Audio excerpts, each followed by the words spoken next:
your daily soccer podcast with the Global Sports Podcast Network. Hello everybody and welcome back to the Daily Newcastle Podcast. My name is Michael Grahamslaw. We are proud to be part of the Global Sports Podcast Network, and today we're going to be creating our combined 11 between Bournemouth and Newcastle United. I've got the two predicted teams, in my opinion, up in front of me. I have checked the injury news just to try and make sure there's players who actually are going to play the game. I did get a couple wrong against Barcelona, I can't lie. And that is very unfortunate. But I have Ines Unal and Adam Smith out for Bournemouth, Johan Wissa, Jacob Ramsey and Anthony Gordon out for Newcastle, with Fabian Schär as a major doubt. And to be honest, that major doubt, I'm gonna fully assume out for at least 3 games. So I'm gonna put Malik Chow in next to Dan Byrne. But Newcastle, the 11 I've gone for is Pope, Trippier, Malik Chow, Dan Byrne, Tino Livramento, Sandro Tonali, Bruno Guimaraes, Joe Linton, Barnes, Nick Voltemada and Jacob Murphy. Now, whether that's our best 11, in some people's mind, they'll say absolutely not. But it's the 11 that is probably, from analysis, is probably most likely to play. And then on the Bournemouth side, we have Petrovic, Hill, Miloslavovic, Sinesi, Truffert, Alex Scott, Tyler Adams, David Brooks, Marcus Tavernier, Antoine Semenyo, and Evan Nielsen. So they'll be the players we're going through. We're going to start very quickly at the back. This is just going to be a purely, right, this is who he's up against. Let's create the best team. Let's get forward like that. No nonsense. Their young team versus our slightly older team. And just say why I think each individual player is better, and then come up with the best team. And it might have more players from the team in 10th than the team in 4th, because I'm probably a little biased. But let's get into it. Jordi Petrovic versus Nick Pope. I do have to say, I was quite confused when Bournemouth decided to bring in Jordi Petrovic. When you consider the likes of Callum and Kelleher was on the market, they could have brought back Kepa Arrizabalaga. Realistically, it was probably going to be someone from abroad because they make fantastic signings, Bournemouth. But I don't rate Petrovic at all.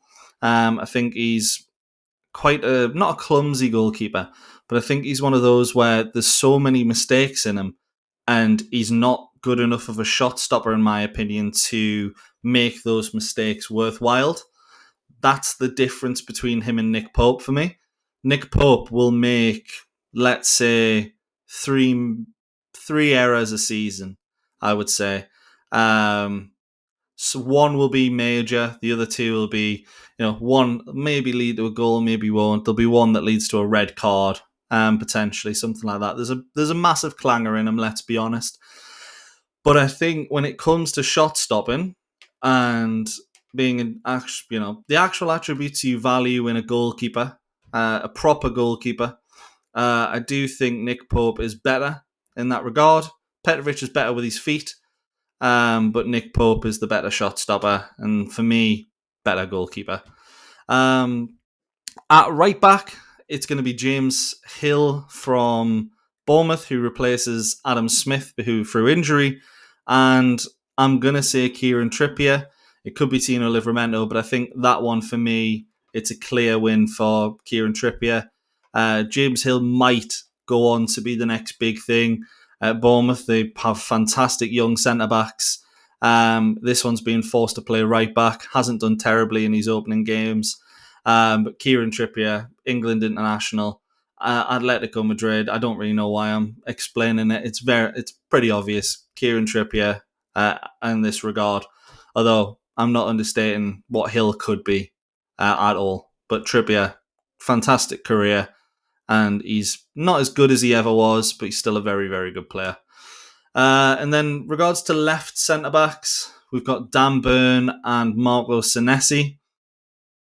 This is probably one of the hardest battles on the pitch because I really like Marco Sinesi.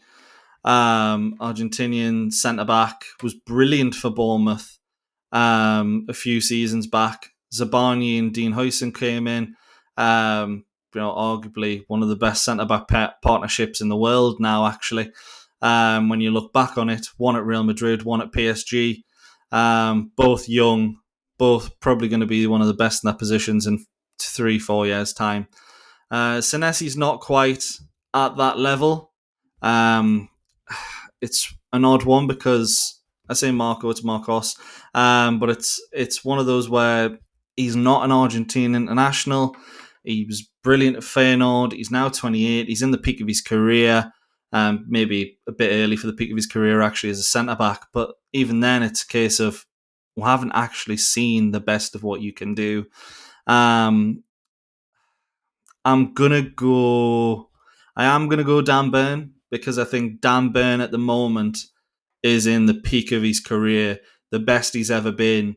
And genuinely, as a centre-back, I'd put him in my FPL because he's guaranteed to get those defensive contributions. He pops up with the goal. He's a leader, natural leader, brilliant defender.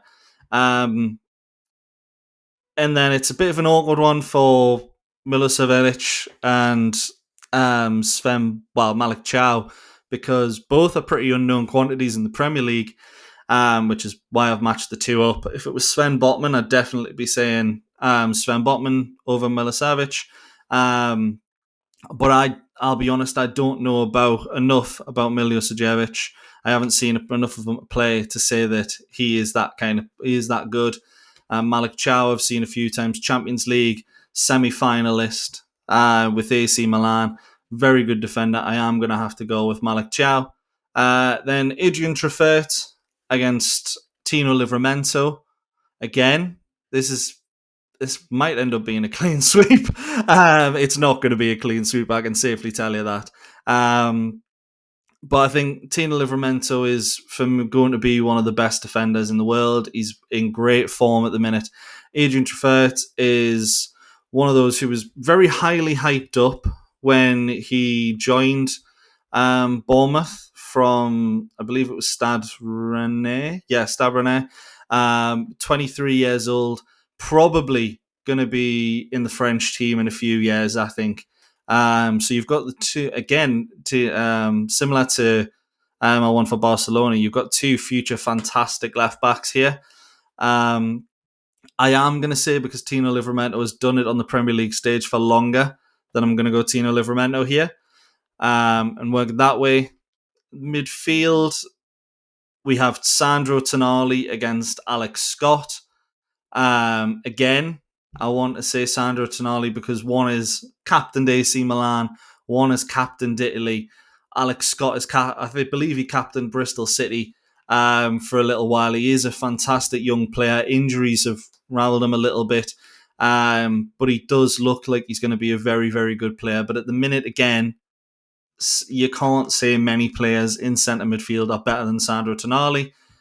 And then it's Tyler Adams, I'm going to say, against Joe Linton.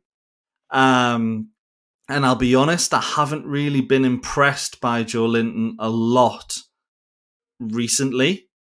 I think overall Joe Linton might be the better player, but as that defensive player that breaks up play, I'm actually going to give it to Tyler Adams because I've been incredibly impressed by him last season and this season.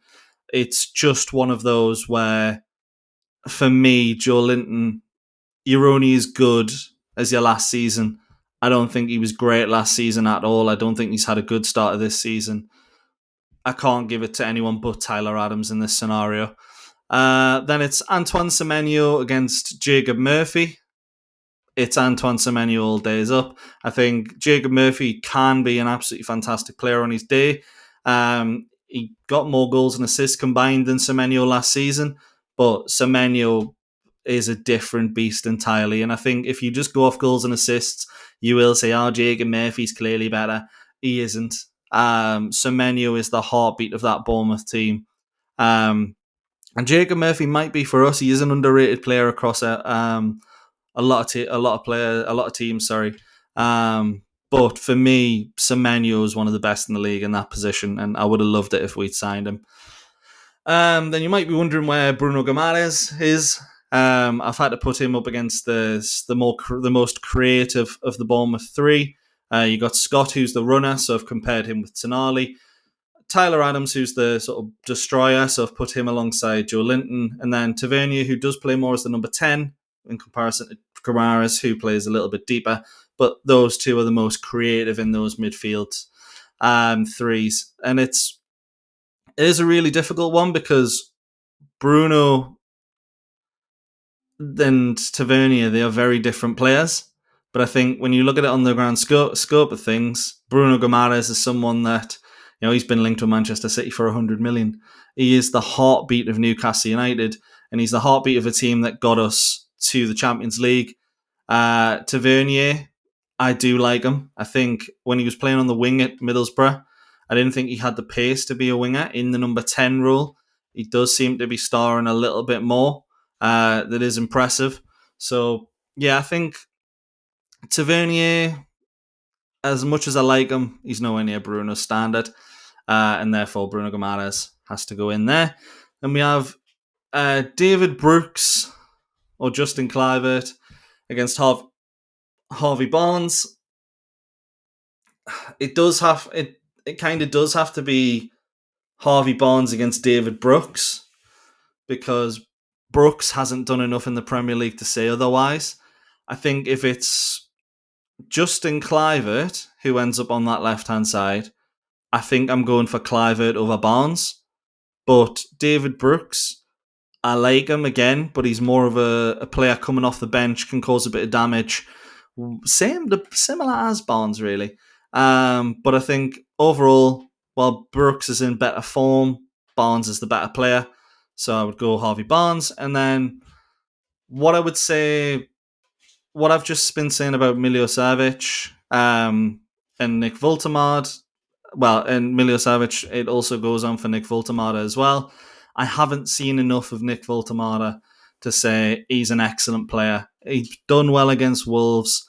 I've seen him in the under-21s, but let's be honest, William Osula looked fantastic in the under-21s. I've seen him a little bit for Stuttgart in the Bundesliga, but let's be honest, Timo Werner and Benjamin Šeško looked good in the Bundesliga.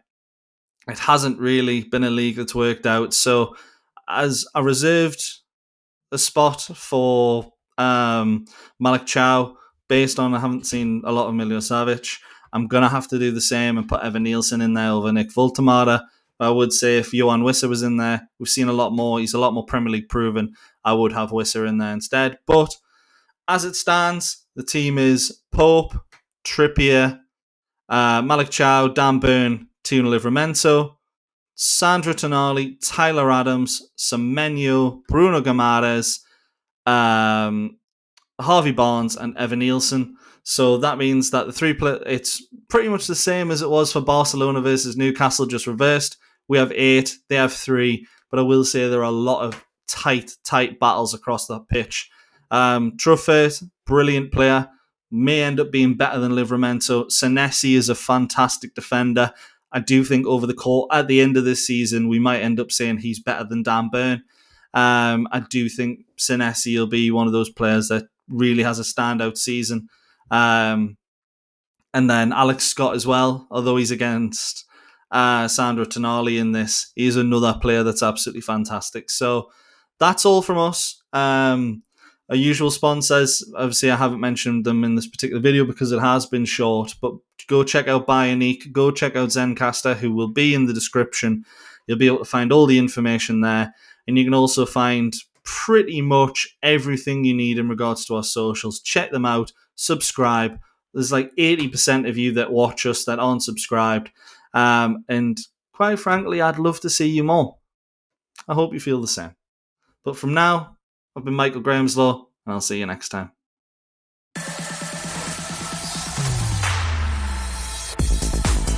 Your daily soccer podcast with the Global Sports Podcast Network.